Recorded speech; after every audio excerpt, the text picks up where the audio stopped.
नमस्कार मित्रांनो, grey market trade या मराठी यूट्यूब चॅनलमध्ये सगळ्यांचं सहर्ष स्वागत आहे. तर मित्रांनो, आज आपण या व्हिडिओच्या माध्यमातून बघणार आहोत की निफ्टी 50 मध्ये कोणकोणत्या सेक्टरमधले वेगवेगळे स्टॉक्स येतात आणि ज्यावेळेस तुम्ही इंडियन शेअर मार्केटचा विचार करता त्यामध्ये इंडियन शेअर मार्केटमध्ये कोणकोणते वेगळे सेक्टर्स येतात या सेक्टरचा मागोवा आपण ह्या व्हिडिओच्या माध्यमातून घेणार आहोत. तर ज्यावेळेस तुम्ही इंडियन शेअर मार्केटमध्ये ॲज अ इन्व्हेस्टर म्हणून येता किंवा लॉंग टर्म इन्व्हेस्टर म्हणून येता किंवा इंट्राडे इन्व्हेस्टर म्हणून येता, त्यावेळेस तुम्ही जर सेक्टर स्पेसिफिक काम केलं तर तुम्हाला सेक्टर स्पेसिफिक जर तुम्ही काम केलं तर त्यामध्ये तुम्हाला रिस्क रिवॉर्ड रेशो किंवा तुम्हाला रिटर्न मिळण्याचे चान्सेस हे जास्त असतात. जर तुम्ही लॉंग टर्म इन्व्हेस्टर म्हणून जर शेअर मार्केटमध्ये आला असाल आणि जर तुम्ही तुमचा पोर्टफोलिओ हा सेक्टर स्पेसिफिक स्टॉकनं जर तुम्ही तुमचा पोर्टफोलिओ हेज करून जर ठेवला असेल तर त्या पोर्टफोलिओमध्ये तुम्हाला जे काही रिटर्न्स मिळणार आहेत ते रिटर्न्स कसे असणार आहेत, ते एक चांगल्या पद्धतीचे किंवा चांगल्या पर्सेंटेजचे ते रिटर्न्स तुम्हाला तिथं मिळणार आहेत.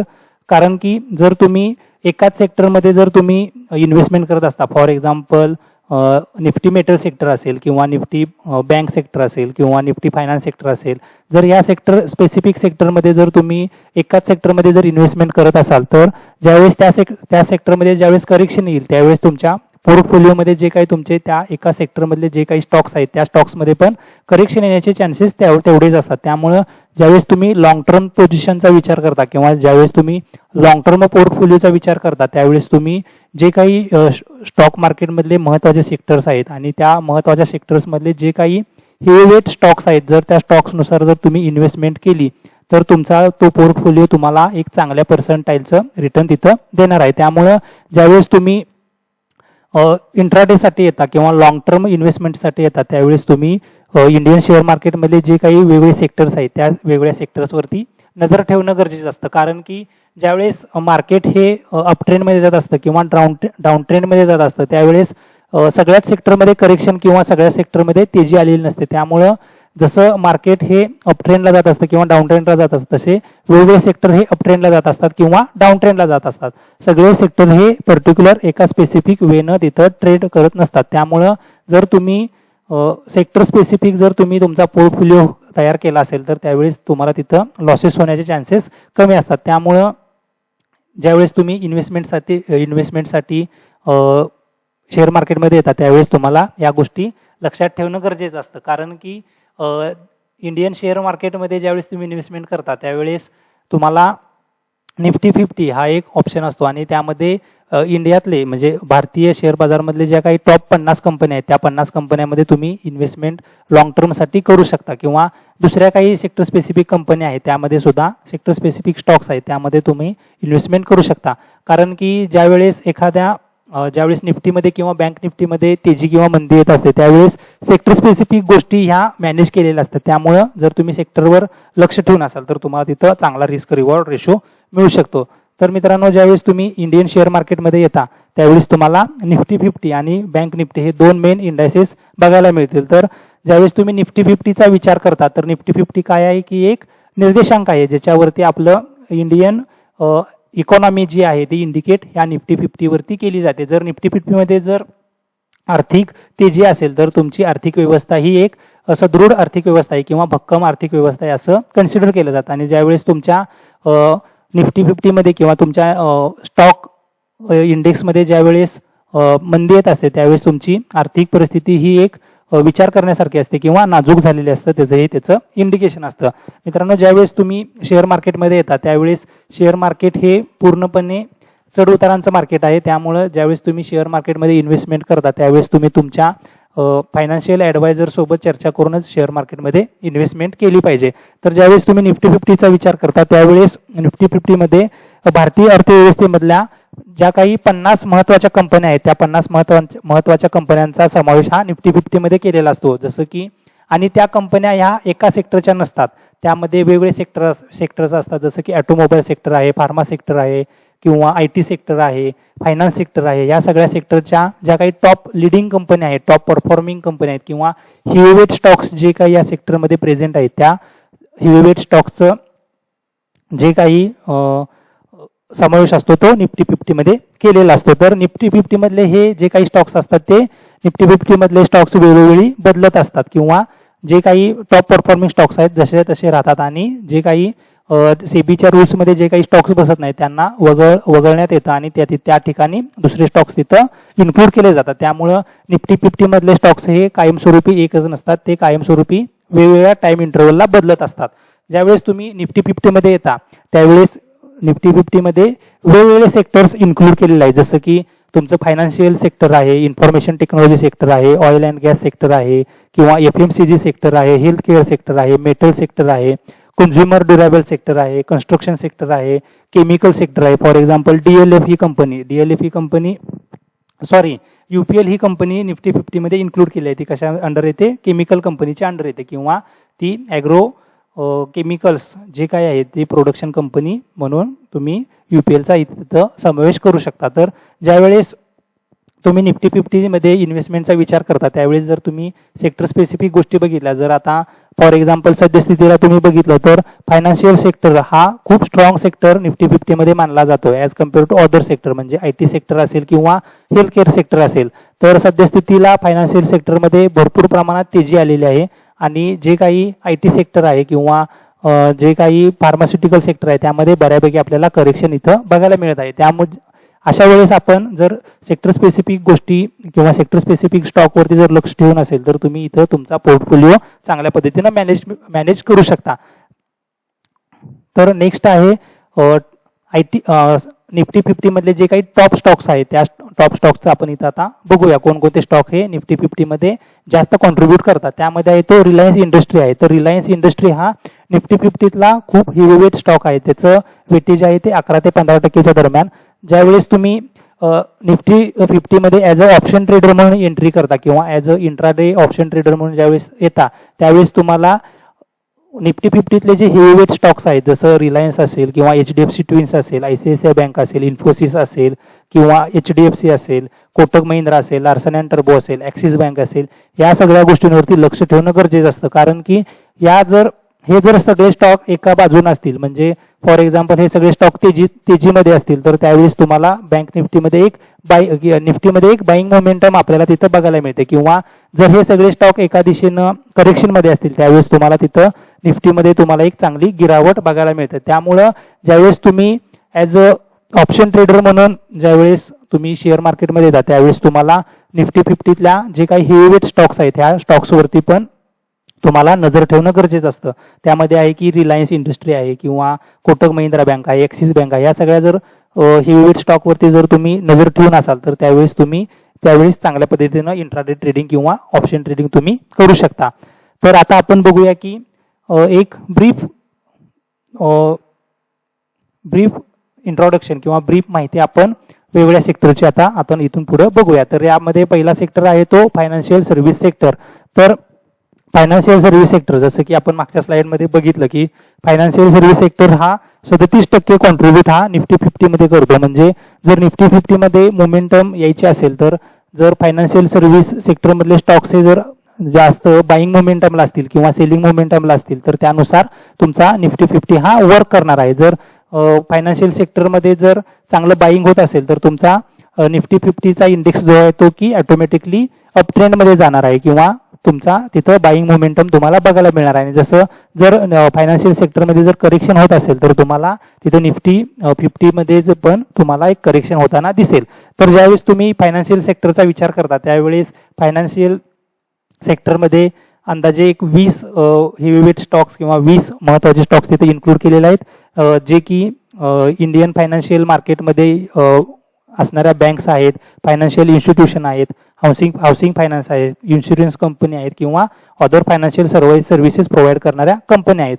जसं की ज्यावेळेस तुम्ही एखादं घर विकत घ्यायला जाता किंवा एखादी कार विकत घ्यायला जाता त्यावेळेस तुम्हाला जे काही घरासाठी किंवा कारसाठी लागणारे पैसे एकदम गोळा करणं किंवा एकदम जमवणं खूप कठीण असतं. त्यावेळेस तुम्ही काय प्रिफर करता की तुम्ही फायनान्शियल सर्व्हिसेसचा विचार करता. जसं की तुम्ही होम लोन करता किंवा कार लोन करता किंवा बाईक लोन करता किंवा जर तुम्ही तुमच्या कुटुंबाचा जर हेल्थ रिलेटेड जर तुम्ही हेल्थ कॉन्शियस असाल तर त्यावेळेस तुम्ही काय करता की इन्शुरन्स काढता. वेगवेगळ्या इन्शुरन्समध्ये तुम्ही तिथे काय इन्व्हेस्टमेंट करता.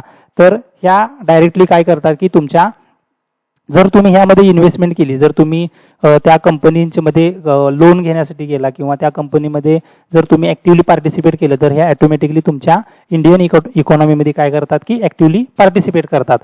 जसं की HDFC बँक आहे किंवा कोटक महिंद्रा बँक आहे, SBI आहे किंवा बजाज फायनान्स आहे, बजाज फिनझरवर आहे. तर ह्या सगळ्या कंपनी काय करतात की तुम्हाला लोन प्रोव्हाइड करतात किंवा तुम्हाला एक पर्टिक्युलर टाइम पिरियडसाठी तुम्हाला ते पैसे देतात आणि जसं जसं तुम्ही त्यांचं पैसे परतावा करतात तसं तसं त्यांचं बिझनेस मॉडेल चांगलं होतं आणि ते अल्टिमेटली तुमच्या इंडियन इकॉनॉमीमध्ये कॉन्ट्रीब्यूट करतात. नेक्स्ट सेक्टर आहे तो निफ्टी IT सेक्टर आहे. तर यामध्ये महत्त्वाचे स्टॉक्स आहेत ते इन्फोसिस आहे, टाटा कन्सल्टन्सी सर्व्हिसेस आहे, HCL टेक्नॉलॉजीज आहे, विप्रो आहे, लार्सन अँड टर्बो आहे किंवा कोफार्ज आहे आणि L&T टेक्नॉलॉजी सर्व्हिसेस लिमिटेड. तर हे जे काही स्टॉक्स आहेत ते निफ्टी IT सेक्टरमधले किंवा IT सेक्टरमधले महत्त्वाचे स्टॉक्स आहेत. यामध्ये जर तुम्ही व्यवस्थित लक्ष ठेवून असाल आणि यामध्ये जर तुम्ही इन्व्हेस्टमेंट केली तर तुम्हाला एक चांगल्या पद्धतीनं इथं रिटर्न मिळू शकतो. तर नेक्स्ट सेक्टर आहे तो हेल्थकेअर सेक्टर आहे. तर हेल्थकेअर सेक्टरमध्ये तुमचे जे काही मेनली मेडिसिन्स प्रोडक्शन कंपन्या आहेत, जसं की सिप्ला आहे किंवा सन फार्मा आहे किंवा डॉक्टर रेड्डीज आहेत किंवा लुफिन आहे किंवा लॉरस लॅब्स आहेत, ह्या सगळ्या ज्या काही मेडिकल मॅन्युफॅक्चरिंग कंपन्या आहेत किंवा टॅबलेट मॅन्युफॅक्चरिंग कंपन्या आहेत किंवा वेगवेगळे व्हॅक्सिन्स किंवा अँटीडोट प्रोडक्शन कंपन्या आहेत, तर ह्या कंपन्यांचं लिस्टिंग कशा अंडर होतं, हेल्थकेअर सेक्टरच्या अंडर होतं. तर हेल्थकेअर सेक्टर अंडर किती कंपन्या आहेत, तर 20 मेजर कंपन्या ह्या हेल्थ सेक्टर अंडर लिस्टेड आहेत आणि त्यामधले जे काही हेवीवेट स्टॉक्स आहेत ते आहेत सन फार्मा असेल, सिप्ला असेल, अपोलो हॉस्पिटल एंटरप्राइजेस असेल किंवा लुपिन असेल. तर हे काय करतात हेल्थकेअर सेक्टरमध्ये चांगल्या पद्धतीनं कॉन्ट्रीब्यूट करतात आणि ज्यावेळेस तुम्ही ॲज अ इंट्राडे ट्रेडर म्हणून किंवा लॉंग टर्म इन्व्हेस्टर म्हणून ज्यावेळेस येता त्यावेळेस जर तुम्ही ह्या स्पेसिफिक कंपन्यांमध्ये जर इन्व्हेस्टमेंट केली तर तुम्हाला तिथं रिटर्न मिळण्याचे चान्सेस जास्त असतात. नेक्स्ट आहे तो मेटल सेक्टर.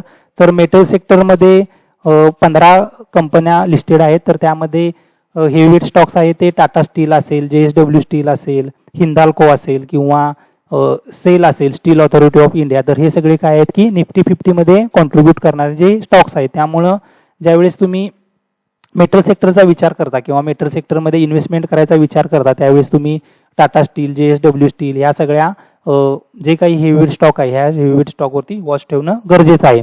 नेक्स्ट आहे कन्झ्युमर अँड ड्युरेबल सेक्टर. तर या सेक्टर अंडर वेगवेगळ्या कंपनीज येतात, जसं की तुमच्या डे टू डे लाईफसाठी तुम्हाला फॅनची गरज असते किंवा डे टू डे लाईफमध्ये तुम्ही वेगवेगळ्या गोष्टी वापरता, जसं की शूज वापरता, चप्पल वापरता किंवा अदर गोष्टी असतील. तर ह्याचं प्रोडक्शन करायचं काम कोण करतं, यामध्ये कन्झ्युमर ड्युरेबल सेक्टरमध्ये ज्या काही कंपन्या लिस्टेड आहेत त्या लिस्टेड कंपन्या या सगळ्या डे टू डे लाईफमध्ये जे काही गोष्टी गरजेच्या आहेत त्या गोष्टीचं प्रोडक्शन करायचं काम हे या सेक्टरमधल्या कंपन्या करतात. फॉर एक्झाम्पल टायटन कंपनी असेल तर टायटन कंपनी ही वॉच प्रोडक्शन कंपनी आहे किंवा हेवल्स असेल किंवा क्रॉम्प्टन असेल, वोल्टास असेल. तर हेवल्स, क्रॉम्प्टन, वोल्टास काय करतात की AC तयार करतात किंवा वेगवेगळे फॅन्स तयार करतात. किंवा बाटा इंडिया असेल तर बाटा इंडिया किंवा रिलॅक्सो फुटवेअर्स असतील तर हे काय करतात की डे टू डे लाईफमध्ये जे काही तुम्हाला शूज किंवा चप्पल्स लागतात ह्याचं प्रोडक्शन करायचं काम या कन्झ्युमर अँड ड्युरेबल सेक्टरमध्ये येणाऱ्या कंपन्या करतात. त्यामुळे या कंपन्यांवरती पण तुम्हाला वॉच ठेवणं गरजेचं आहे. नेक्स्ट आहे तो निफ्टी एनर्जी सेक्टर. तर एनर्जी सेक्टर पण हा खूप चांगला सेक्टर मानला जातो आणि जर तुमचा एनर्जी सेक्टर स्ट्रॉंग असेल तर तुमची इकॉनॉमी पण स्ट्रॉंग असते असं मानलं जातं. त्यामध्ये आहे ते रिलायन्स असेल, अदानी ट्रान्समिशन असेल, NTPC असेल, पॉवर ग्रीड असेल, अदानी ग्रीन असेल किंवा टाटा पॉवर असेल, गेल असेल, इंडियन ऑइल कॉर्पोरेशन लिमिटेड असेल. या सगळ्या कंपन्या कशा अंडर येतात, एनर्जी सेक्टर अंडर येतात. तर एनर्जी सेक्टरमध्ये 10 कंपन्या लिस्टेड आहेत ज्याच्यामध्ये तुम्ही इंट्राडे ट्रेडिंग किंवा लॉंग टर्म इन्व्हेस्टमेंट करू शकता. नेक्स्ट सेक्टर आहे तो निफ्टी FMCG सेक्टर किंवा FMCG इंडेक्स. तर FMCG इंडेक्समध्ये 15 स्टॉक्स लिस्टेड आहेत आणि FMCG म्हणजे फास्ट मुव्हिंग कन्झ्युमर गुड्स. तर यामध्ये नॉन ड्युरेबल आणि मास कन्झम्पशन प्रोडक्ट्स यामध्ये तयार केले जातात. या कंपन्या ज्या FMCG सेक्टरमध्ये ज्या कंपन्या लिस्टेड आहेत तर त्या कंपन्या कशाचं प्रोडक्शन करतात, नॉन ड्युरेबल आणि मास कन्झम्पशन प्रोडक्ट्स जे आहेत त्याचं प्रोडक्शन करायचं काम FMCG सेक्टरमधल्या कंपन्या करतात. आता फॉर एक्झाम्पल जर तुम्ही बेवरेजेस कंपनीचा विचार केला, म्हणजे जर तुम्ही अल्कोहोल बेवरेजेसचा विचार केला किंवा डे टू डे लाईफमध्ये जे काही तुम्हाला फूड प्रोडक्ट लागतात किंवा बिस्किट्स किंवा अदर कॉस्मेटिक्स लागतात, ह्या जर कॉस्मेटिक प्रोडक्शनचा जर विचार केला तर यामध्ये वेगवेगळ्या कंपनी कॉन्ट्रीब्यूट करतात. फॉर एक्झाम्पल कॉस्मेटिक इंडस्ट्रीमध्ये लिडिंग कंपनी आहे ती हिंदुस्तान युनिलिव्हर आहे, किंवा डे टू डे लाईफसाठी जे प्रोडक्ट लागतात जसं बिस्किट्स असतील किंवा कुकीज असतील ह्या प्रोडक्शनमध्ये ब्रिटॅनिया इंडस्ट्रीज असेल, डाबर इंडिया असेल. डाबर इंडिया पण डे टू डे लाईफमध्ये लागणाऱ्या कंपन्यांमध्ये डे टू डे लाईफमध्ये लागणाऱ्या गोष्टींमध्ये प्रोडक्शन करतं, किंवा गोदरेज कंझ्युमर प्रोडक्ट लिमिटेड असेल, किंवा युनायटेड स्पिरिट्स लिमिटेड असतील, किंवा मारिको लिमिटेड असेल. ह्या सगळ्या कंपन्या कशा अंडर येतात, FMCG इंडेक्सच्या अंडर येतात. नेक्स्ट आहे तो प्रायव्हेट बँक सेक्टर. तर प्रायव्हेट बँक सेक्टर तुमच्या ज्या काही प्रायव्हेट बँका आहेत त्या सगळ्या प्रायव्हेट बँका कशा अंडर येतात, प्रायव्हेट बँक सेक्टर अंडर येतात. त्यामध्ये ICICI बँक असेल, HDFC बँक आहे, ॲक्सिस बँक आहे, कोटक बँक आहे, महिंद्रा आहे, इंडसइंड बँक आहे, फेडरल असेल किंवा बंधन बँक असेल किंवा RBL बँक असेल. या सगळ्या बँक कशा अंडर येतात, तुमच्या निफ्टी प्रायव्हेट सेक्टर किंवा निफ्टी प्रायव्हेट बँकच्या अंडर या सगळ्या बँक येतात. तर नेक्स्ट आहे PSU बँक सेक्टर. तर PSU बँक सेक्टरमध्ये ऑल पब्लिक सेक्टरच्या बँक्स इन्क्लूड आहेत.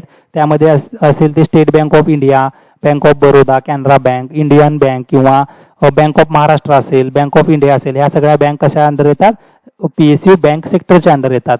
तर PSU बँक सेक्टरमध्ये सगळ्या ज्या काही पब्लिक बँक्स आहेत त्या सगळ्या पब्लिक बँक्स PSU बँक सेक्टरच्या अंडर कन्सिडर केल्या जातात किंवा लिस्टेड केलेल्या आहेत. नेक्स्ट आहे ते निफ्टी रियालिटी इंडेक्स. तर निफ्टी रियालिटी इंडेक्स हा काय दर्शवतो, तर त्यामध्ये जे काही रिअल इस्टेट मधल्या ज्या काही हेवीवेट कंपन्या आहेत जसं की DLF असेल किंवा कन्स्ट्रक्शन कंपन्या असतील, for example India bulls real estate असेल, तर ह्या काय करतात की निफ्टी रियालिटी इंडेक्समध्ये जे काही अप मूव्ह असतील किंवा डाऊन मूव्ह असतील हे कॅप्चर करायचं काम कोण करतं तर DLF लिमिटेड किंवा तुमचं गोदरेज प्रॉपर्टीज लिमिटेड किंवा शोभा लिमिटेड, ह्या सगळ्या जे काही स्टॉक्स आहेत ते कशाच्या अंडर येतात, रियालिटी सेक्टरच्या अंडर येतात. नेक्स्ट सेक्टर आहे तो इन्फ्रास्ट्रक्चर सेक्टर. त्यामध्ये तुम्ही वेगवेगळे गोष्टी बघू शकता. त्यामध्ये टेलिकॉम आहे, पॉवर आहे, पोर्ट आहे, एअर आहे, रोड्स आहे, रेल्वे आहे, शिपिंग आहे किंवा अदर युटिलिटी सर्व्हिसेस. या सगळ्या गोष्टी प्रोव्हाइड करायचं जे काही कंपन्या काम करतात त्या सगळ्या कशाच्या अंडर येतात, निफ्टी इन्फ्रास्ट्रक्चर सेक्टरच्या अंडर येतात किंवा निफ्टी इन्फ्रास्ट्रक्चर इंडेक्सच्या अंडर ह्या सगळ्या वेगवेगळ्या कंपन्या येतात. तर त्यामध्ये रिलायन्स इंडस्ट्री आहे, भारती एअरटेल आहे. तर भारती एअरटेल ही निफ्टी 50 मधली एक टेलिकॉम कंपनी आहे त्या जी की हेवीवेट स्टॉक आहे. नेक्स्ट आहे ते पॉवर ग्रीड आहे, ग्रॅसिम इंडस्ट्री आहे, अल्ट्राटेक सिमेंट आहे. तर या कंपन्या काय आहेत की सिमेंट प्रोडक्शनचं काम करतात. म्हणजे तुम्हाला जे काही अदर युटिलिटी सर्व्हिसेस आहेत त्या सर्व्हिसेसचं प्रोडक्शनचं काम, जसं की सिमेंट असेल किंवा आता फॉर एक्झाम्पल जर तुम्ही इथं बघितलं तर अदानी पोर्ट्स आहे. तर अदानी पोर्ट्स काय करतं की शिपिंगमध्ये कॉन्ट्रीब्यूट करतं. जर ह्या सगळ्या गोष्टी या सगळ्या सर्व्हिसेस प्रोव्हाइड करायचं काम कोण करतं की हे जे स्टॉक्स आहेत ह्या सगळे किंवा हे जे कंपन्या आहेत ह्या सगळ्या कंपन्या तुम्हाला निफ्टी इन्फ्रास्ट्रक्चर सेक्टरमध्ये सगळ्या सर्व्हिसेस किंवा अदर ज्या काही गोष्टी आहेत त्या प्रोव्हाइड करायचं काम करतं. तर जर तुम्ही निफ्टी इन्फ्रास्ट्रक्चर इंडेक्सचा विचार केला तर त्यामध्ये जो हेवीवेट स्टॉक आहे, जो रिलायन्स आहे आणि जो की निफ्टी 50 मध्ये पण एक हेवीवेट स्टॉक म्हणून कन्सिडर केला जातो. नंतर तुम्ही जर निफ्टी इन्फ्रास्ट्रक्चरमध्ये जर इन्व्हेस्टमेंट करायचा जर विचार करत असाल तर त्यावेळेस तुम्हाला NTPC असेल, पॉवर ग्रीड असेल, अल्ट्राटेक सिमेंट असेल किंवा ग्रॅसिम इंडस्ट्री असतील किंवा अदानी पोर्ट असेल, ONGC असेल, या सगळ्या गोष्टींवरती तुम्हाला लक्ष ठेवणं गरजेचं आहे. तर मित्रांनो, ज्यावेळेस तुम्ही शेअर मार्केटमध्ये येता त्यावेळेस तुम्हाला तुमचं मनी मॅनेजमेंट, रिस्क मॅनेजमेंट या सगळ्या गोष्टींचा विचार करूनच तुम्हाला शेअर मार्केटमध्ये इन्व्हेस्टमेंट करायला पाहिजे.